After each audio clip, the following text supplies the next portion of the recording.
Hi, everyone. I'm Lauren Vicker of the Marketing and Social Media Committee of the Team-Based Learning Collaborative, and it's my pleasure to welcome Dr. Medlir Mema, Professor of Political Science and International Law at Brigham Young University, Idaho.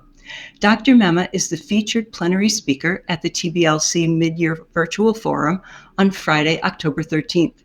With the topic of the forum, artificial intelligence and team-based learning, Dr. Mema is uniquely qualified to discuss this topic.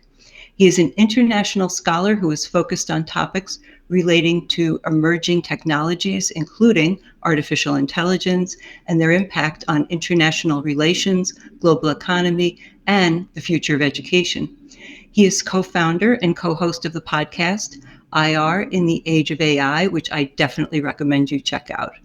His plenary is titled Living Through the Hinge of History, Challenges and Opportunities.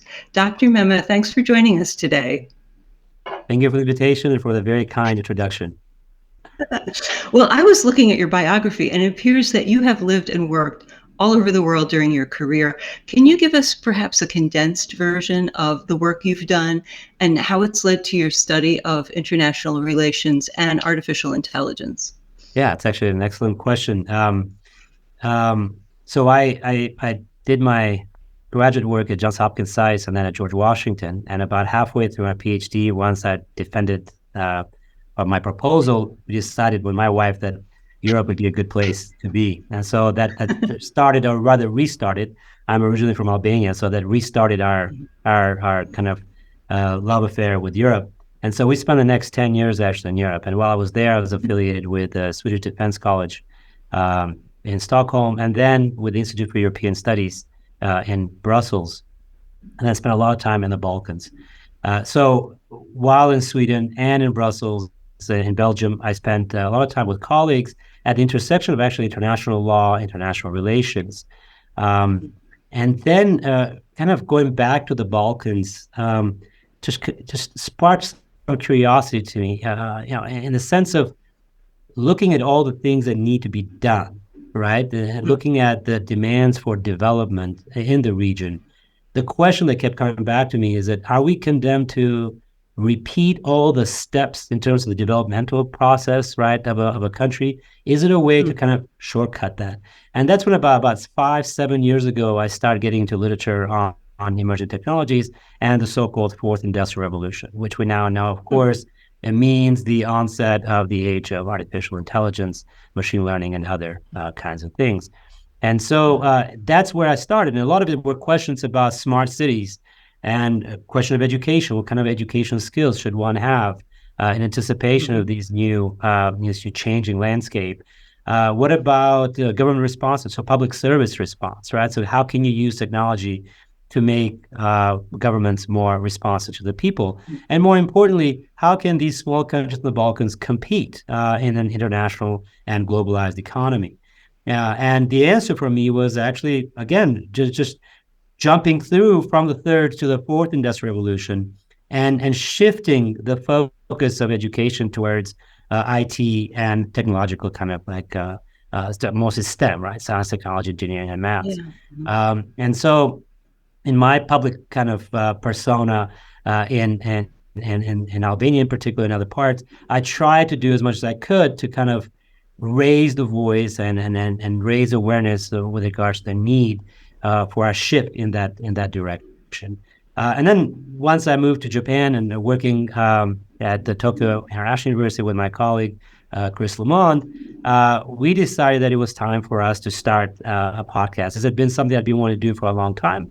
And Chris, my colleague at the time, decided we could do that together. And it's always easier to do that with somebody else. And it's the time of COVID. It's April, I think it's about a year after. Yeah, it's about right about COVID that we decided we would do this new podcast, IR in the Age of AI, International Relations in the Age of AI, which is broadly about international law, international politics, governance models, diplomacy, security, intelligence, and other issues.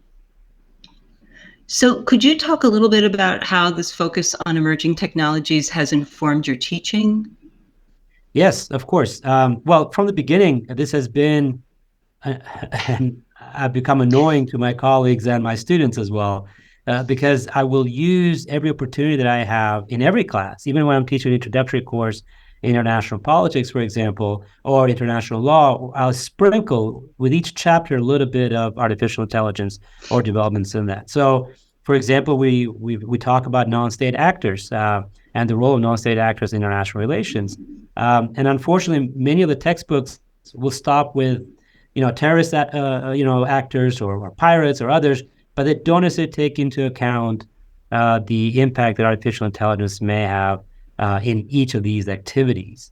And so then what I'll do is that I'll just assign a short podcast episode, perhaps one we recorded, or I'll assign a short article on the topic, a news article, or even a tweet, and then we'll have students interact with that. On a more serious note, like in terms of like more substantively, beginning with this semester, I have incorporated all my courses 1 week on ChatGPT and related type of platforms, because I feel like this is a conversation we need to have with our students. We need to be honest with them. We need to also use that opportunity to invite them to build with us a scaffolding, the ethical scaffolding around the use of these kinds of tools now that we have.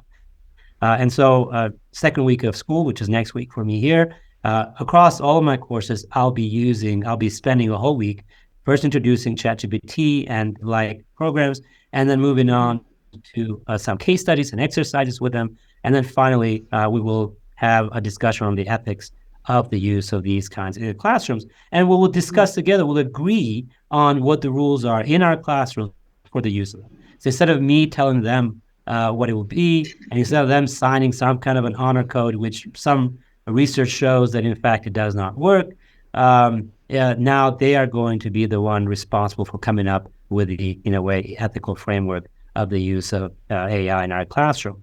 And then finally, I've taught this a couple of years ago in Japan, and here as well now as a senior capstone seminar, I teach a course on AI and global governance. And this is basically my dream. This is what I want to do. I want to be able to introduce into the courseworks, into universities, courses that have to do with and take seriously the discussion on the impact of artificial intelligence on law, international criminal law, accountability, criminal justice, security, intelligence, the use of nuclear weapons, deterrence, and everything else. Yeah, I think a lot of faculty are just worried about how AI is going to impact their students' learning. And they worry, that they're not going to be able to really absorb and synthesize material. So it sounds like you've really taken a step in that direction. Yes, no, certainly. And I think we have to take our students seriously because they're using, right? And we can't we can't just dance around it. I asked just yesterday, first day of class, I said, how many of you have used ChatGPT? Almost all of them have. I said, how many of you have used them for homework? About half of them have. And I said, that's good. That's a good thing. I don't discourage the use of ChatGPT or other things. I understand that the Google Genesis one is going to blow Chat 4.0 out of the water. And so, and there's a lot of talk about, well, we can find ways to detect. Well, I have news for all of us educators. AI detection tools fail miserably. Some of them are a bit better than others. There is clear research that they discriminate against non-native speakers. So they're more likely to flag non-native speakers for AI generated text. And also there's a lot of, false positives that are associated with the use of AI detection tools. Turnitin's detection tool, which is, I think, the originality of AI, which is associated with OpenAI, is also probably one of the worst ones to use. And some universities have those built into Turnitin, like ours does, and you don't have the ability to turn it off. You can't actually uncheck the box, in which case I just have to disregard it. But now we have responsibility to share that finding with our colleagues, because some of our colleagues will look at that information and they'll say, oh, this student, 80% of this text has been AI generated. No, what that means is there's an 80% confidence that text is AI generated. In which case, what do you tell a student that is 20% unsure that they actually cheated? How do you confront them with that kind of reality? So I think we have to take our students seriously. and we have to work with them in working. And also we have to redesign assignments, right? We can't just Right. keep on doing the same thing as before, but maybe we can talk about that later. Exactly, exactly. So your plenary, living through the hinge of history, challenges and opportunities. Why do you call today the hinge of history? Yeah, this is not my innovation here. This is not my wording. Derek Parfit, a British philosopher, and much has inspired much of the effective altruism movement from the UK and then spread throughout the world. I know I had one student on campus last semester who wanted to start a club here, an effective altruism club here. But he coins the term, he mentions in a 2011 volume, I think it's a 2-volume work, and he used the term of the hinge of going, we're living to the hinge of history. Nick Bostrom as well uh, uh, also used the term. Nick Bostrom perhaps is familiar to some people because of the vulnerable world hypothesis. So it basically argues that there may be some innovation that we may pull out of this urn that may actually spell the destruction of humanity. And he suspects that AI may be that. I don't want to get dark. It's too early for that right now. But both of them use this term of the hinge of history. And then I went and looked a little bit more, and I'll present this in the plenary as well. Did a little bit more research, and this is not the first time we've used this term. Right at the turn of the end of World War II, the beginning right of the Cold War, this term came up again, and the hinge of history refers to this idea that there are certain moments in the history of humanity where the decisions made by that generation, right, or 1 or 2 to 3 generations, are so important that they may actually determine the future of humanity, whether actually humanity has a future or not. And so that's the question of with regards to AI and whether the argument that we are living through a hinge of history.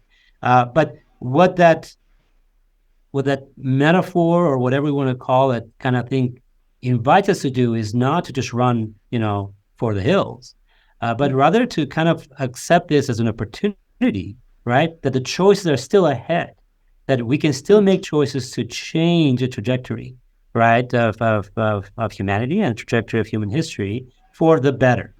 And so that's, I think, the spirit in which I talk about both challenges and opportunities, because nothing is determined. We have agency. We are agents unto ourselves, and we can, rather than be acted upon, I think we should just act. And so we can then create a scaffolding around technology, the values, the governance model around it, the regulations, and the legal structure that will enable us to harness the best of it without necessarily letting it run away from us. Wow, that sounds amazing. So, can you just tell us briefly what can forum participants expect to learn from being there for your plenary talk? What would you like them to take away? Well, the first one is the seriousness of the moment through which we're living, which I just laid out, right? What is the hinge of history? And illustrating the fact that actually this kind of reflection is taking place not just at this kind of abstract meta level, but it's also taking place across various government levels as well. So the U.S. national security strategy, the national defense strategy, they use a term that we are at an inflection point. The German Chancellor, Olaf Scholz, used the term Zeitenwende, like this tectonic plate shift, that we are somehow, these things are shifting. So this language is permeating all levels of society. And I think that we as educators need to do the same thing. And so one of the things that I'll do once I kind of present this overarching kind of view of the hinge of history is to talk a little bit about how AI is likely to impact, right, the various sectors of society, from the workforce, which has a direct relationship with education, to security, of course, the future of warfare, international law, but also criminal justice, right? Domestically as well, not just internationally. And then pivot finally to the impact of AI on education. And more importantly, what kind of skills we need to train our educators, or rather our students for. What I've observed, unfortunately, across many universities, and those closer to home sometimes, is there is this drive towards more practical skills because AI somehow is going to take everything out. So let's just do the more traditional kind of things. Well, every study that I've seen points to the fact that Actually, job disruption calls for rethinking of education, employment, and policy system. But what it calls for in terms of education is actually more critical thinking training, right? More abstract thinking, so more of a liberal arts training in the traditional sense, rather than the more narrow, right, approach to it. And so I think that we need to bring together both the STEM tradition as well as liberal arts under one umbrella. Oh, a man after my own heart. That sounds wonderful. So thank you so much for joining us today. We look forward to welcoming Dr. Mema and all of you on Friday, October 13th, beginning at 10 a.m. Eastern Time.